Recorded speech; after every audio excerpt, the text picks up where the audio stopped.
Alors, bonjour à tous, heureux de vous retrouver. On est toujours ce jeudi 3 septembre 2020, 9h38, heure du Québec. J'espère que vous allez bien. Même si ça va mal et que ça va aller de plus en plus mal, mais on s'habitue. Et ça devient comme une norme, ça se fait tranquillement. Tu t'habitues à ton nouveau mode de vie, à ta nouvelle misère. Il n'y a pas grand-chose que tu peux s'y faire, sauf si toi, tu prends les moyens de t'en sortir puis d'améliorer ta vie. Mais si tu te contentes de ce que tu as, ben, il faut que tu vives avec ce que tu as. Si tu n'en as pas assez, ben, tu mets plus d'efforts. Puis c'est toujours comme ça, hein? C'est toujours ce que toi, tu veux et qu'est-ce qui te satisfait dans la vie. Si tu es satisfait avec ce que tu as, tu fermes ta trappe puis tu continues ta vie. Si tu n'es pas satisfait, tu en fais plus pour aller chercher plus. Mais pour l'instant, on est dans un système qui remonte à Mathusalem, hein, qui est un système de contrôle de l'élite. Sur les populations, ça n'a jamais changé. C'est les formes qui changent pour s'adapter aux nouvelles demandes, aux nouvelles critiques, aux nouvelles révolutions, aux nouvelles revendications de chaque population, de chaque génération. Donc, on adapte le système d'esclavage aux demandes puis aux nouvelles revendications qui donnent l'impression à ceux qui demandent des changements qu'il y a eu des changements. C'est comme vraiment, wow! Que voulez-vous, c'est comme ça depuis longtemps. Ça n'a pas changé, puis ça ne changera pas. Tu as toujours des gens qui pensent que la politique va changer quelque chose dans leur vie, qu'un parti politique officiel va changer quelque chose dans leur vie. Qu'un politicien ou une politicienne va venir transformer leur vie. J'aimerais juste vous rappeler qu'ils ne vous connaissent même pas. Ils ne savent même pas que vous existez, puis ils ne veulent même pas vous connaître. Tout ce qu'ils veulent, c'est accéder au pouvoir. Puis pour accéder au pouvoir, il faut raconter des belles histoires. Et c'est celui qui va raconter le plus de belles histoires à sa majorité locale qui va le faire gagner, qui va se faire élire, puis qui va arriver au pouvoir. Mais ces gens-là ne vous connaissent pas. En ont rien à cirer de vos vies, de votre état, de votre misère, de votre fin de mois qui n'est pas facile, d'une perte d'un être cher qui vient vous mettre en dépression, ou ainsi de suite. Ces gens-là ne vous connaissent pas, puis ils ne veulent pas vous connaître. Mais vous autres, vous vous acharnez à vouloir les soutenir, puis à les louanger, puis à les mettre sur des piédestals. On voit des statues partout. Au Québec, on a mis des statues pour René Lévesque et toutes sortes d'autres politiciens. En France aussi, aux États-Unis, partout. C'est comme ça. On ne peut rien y faire. Mais pendant ce temps-là, on a établi un système aussi commercial. Pas nous autres, l'élite. Nous autres, on n'a rien à voir là-dedans. Nous autres, on embarque, on arrive au monde, puis on est dans le système dans lequel on est. Puis nos parents étaient déjà là, puis ils vous expliquent comment ça marche, parce qu'ils pensent qu'il n'y a rien d'autre qui peut exister, puis que c'est comme ça que ça doit marcher. Donc, on a un système, aujourd'hui, monétaire, avec une monnaie dominante, hein, la monnaie, le dollar américain. À une époque, c'était l'or. À d'autres époques, c'était d'autres... Mais l'or a dominé beaucoup l'histoire.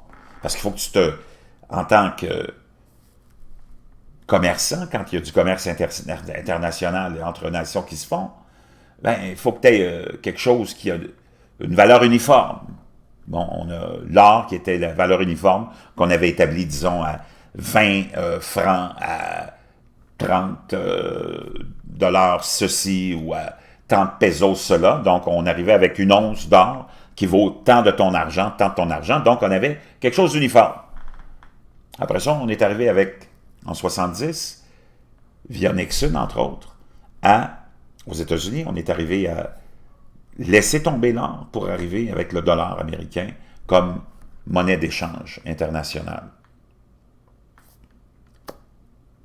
Même chose, le dollar était la référence, donc tant de francs pour acheter un dollar, tant de dollars canadiens pour acheter un dollar, et ainsi de suite, et ainsi de suite. Donc, tu as toujours un modèle d'économie avec quelque chose d'échange. Si toi, tu travailles, tu produis X, Y, Z, fruits et légumes, ben, tu n'as pas de viande, tu n'as pas de ceci, tu n'as pas de cela, tu en veux, ben, il peut y avoir du troc qui se fait, ou tu peux avoir une certaine valeur pour ce que tu as, qu'on va établir, puis on va te donner tant de pièces d'or, ou tant de pièces d'argent, ou tant de dollars. Puis toi, tu vas avoir ça entre tes mains, puis après ça, tu vas pouvoir aller acheter d'autres choses et d'autres choses. Il y a toujours un système comme ça qu'on a établi C'est faux depuis le début, mais qu'est-ce que vous voulez? L'élite, c'est elle qui dirige. Puis nous autres, on embarque là-dedans, puis on n'a rien à dire. Tu essaieras de changer le système, mon chum. C'est impossible. Tu n'as aucun pouvoir.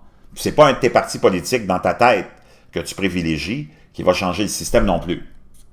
Donc, on est dans un cul-de-sac. On est dans un cul-de-sac. Puis il faut se contraindre à ce système-là. Tu n'as pas le choix.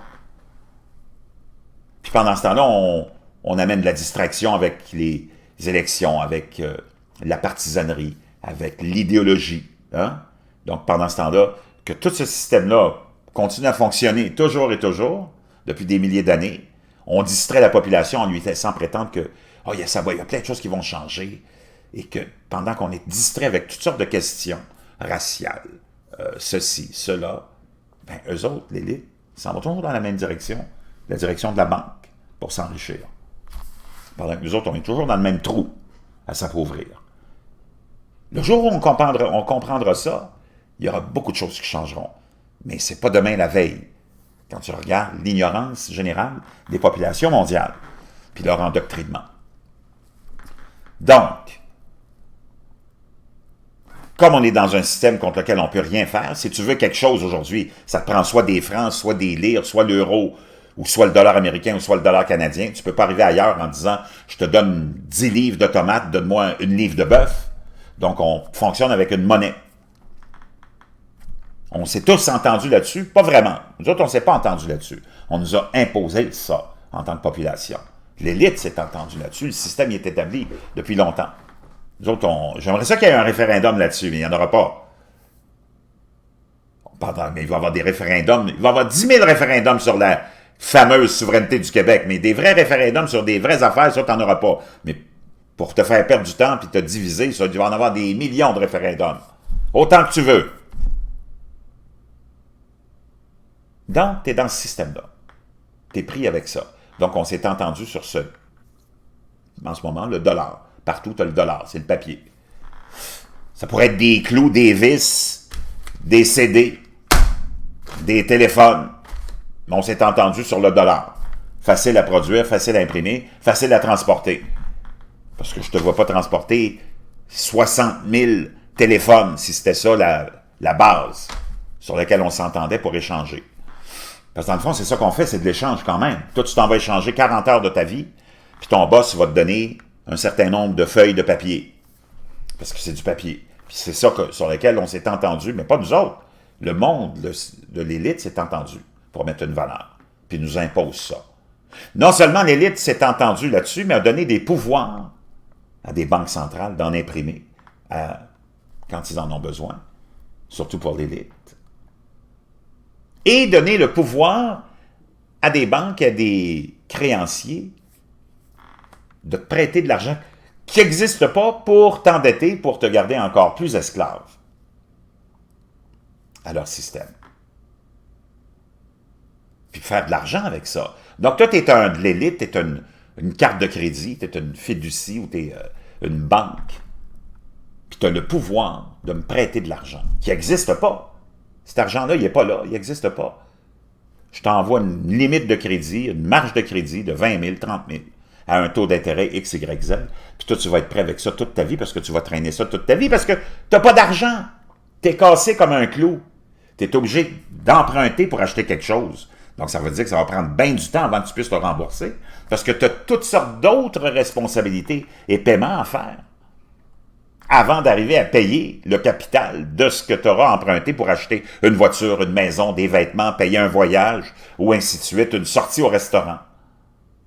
Parce qu'on se paye des choses qu'on n'a pas les moyens de se payer. Et c'est comme ça qu'on nous a programmés, c'est comme ça que le système nous a montés. C'est comme ça que nos parents nous ont élevés. Pour la plupart, c'est de dépenser de l'argent que tu n'as pas, puis que tu n'auras jamais. Donc, tu vas être prisonnier toute ta vie.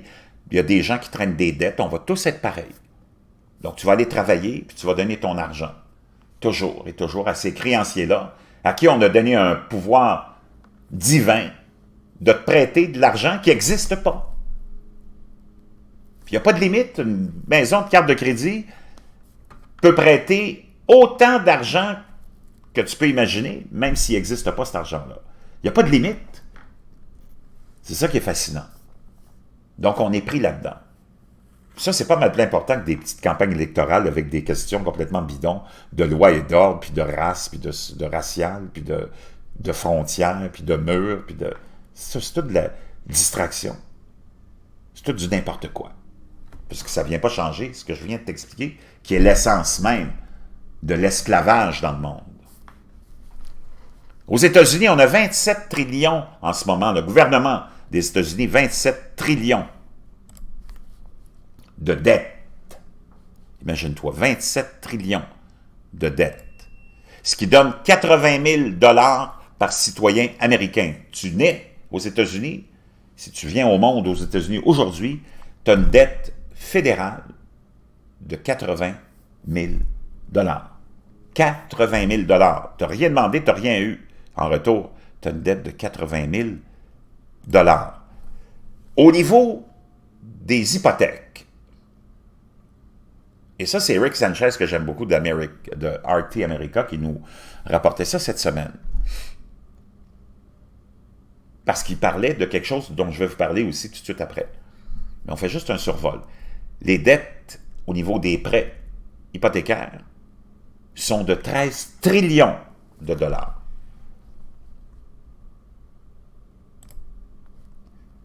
Les dettes des corporations aux États-Unis, des entreprises, 10 trillions de dollars.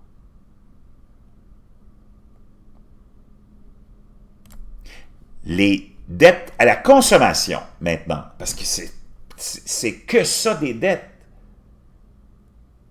4,2 trillions de dollars. Donc ça, c'est chaque dette que les gens ont personnellement.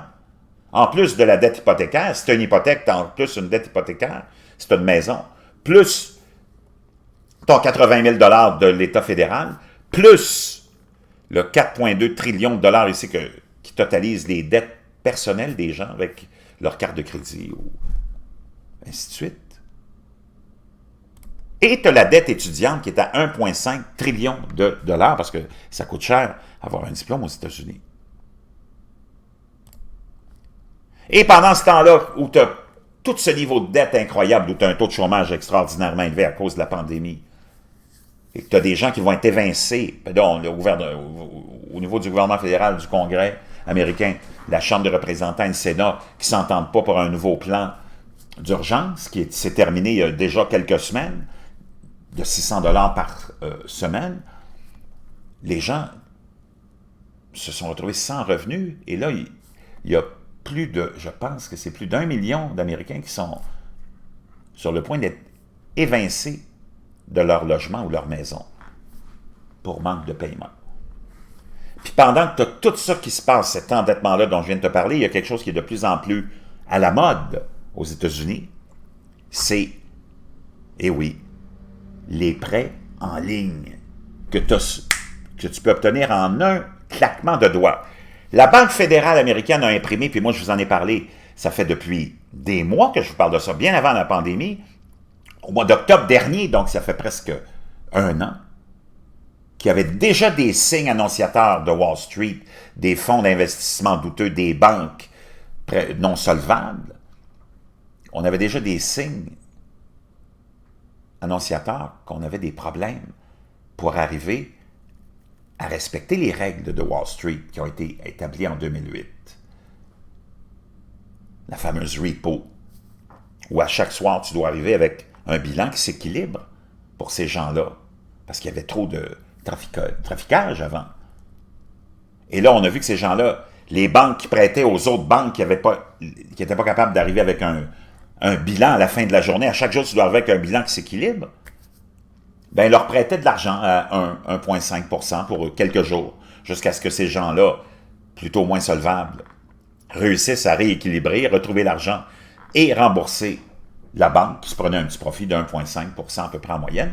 Mais le taux de confiance avait tellement baissé des grandes banques qui avaient beaucoup d'argent envers toutes ces plus petites banques et plus petits fonds d'investissement. On ne leur prêtait plus à 1,5 %, on voulait leur prêter à 8 ou 9 % parce qu'on avait des doutes sur leur solvabilité et leur capacité à rembourser après ça, dans les jours qui suivent ou les heures qui suivent. Tellement que la Banque fédérale, au mois d'octobre dernier, a été obligée d'intervenir et de commencer à imprimer de l'argent à coût de dizaines de milliards par jour, pour soutenir ces fonds plus ou moins solvables et crédibles, pour leur prêter de l'argent à un taux d'intérêt presque nul. Donc, on a imprimé depuis lors des trilliards de dollars, 4, 5, 6, 7 trilliards de dollars. Les banques ont tellement d'argent, les fonds d'investissement ont tellement d'argent, parce que cet argent-là, ça ne va pas dans la poche du monde. C'est de l'argent qu'on crée pour les gros, les riches. Et c'est ce qu'expliquait Rick Sanchez. On a tellement d'argent au niveau de ces gens-là qu'on arrive à établir des systèmes douteux de prêts en ligne. Instantané. Tu fais une demande, tu as ton argent apparemment dans les secondes qui suivent, même si tu es un mauvais payeur. Parce qu'on a tellement d'argent à Wall Street, on a fait imprimer tellement d'argent, on ne sait plus quoi faire avec, parce qu'il y a une limite à racheter tes propres actions, hein, comme on fait. Et c'est pour ça que la bourse est à 29 000 ou 28 000. C'est complètement bidon artificiel. J'espère que vous comprenez ça, que vous n'êtes pas assez naïf pour penser que c'est l'économie de Trump qui a amené ça. C'est toute la corruption puis les requins qui sont revenus sous les républicains qui ont déréglementé plein de réglementations qui avaient été établies par les démocrates suite à la crise de 2008. On a tellement d'argent que là, on le prête à n'importe qui parce que même si on en perd, c'est pas notre argent. Ça nous a été imprimé par les amis de la Banque fédérale. Et là, ça devient vraiment un problème majeur, cette histoire-là. Et les gens s'endettent encore plus et encore plus et encore plus et encore plus. 27 trillions de dollars, le gouvernement américain. 80 000 par Américain, ça représente tout ça. Wow, c'est... Les hypothèques, 13 trilliards, pardon. Ou 13 trillions, voyons. Et 10 trilliards. Les dettes des corporations. 4,2 trillions, pardon, les dettes à la consommation. Vraiment, vraiment, voyez-vous, c'est quoi le vrai enjeu? Mais on n'en parle jamais.